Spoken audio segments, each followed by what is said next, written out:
Hey everyone! Today I'm going to show you how to create a crypto wallet using MetaMask. First, go to metamask.io, where you'll find all the details about MetaMask. To create your wallet, click on Get MetaMask.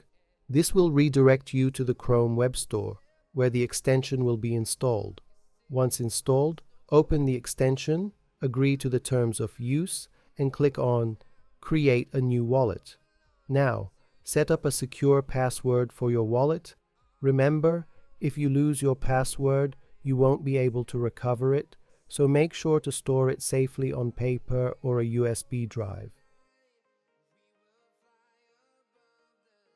Next, you'll see the option to secure your wallet with a recovery phrase. It's highly recommended to complete this step, but since this isn't my main wallet, I'll skip it for now. After completing these steps, your wallet should be ready. You'll be redirected to the MetaMask app, where you'll find your wallet address.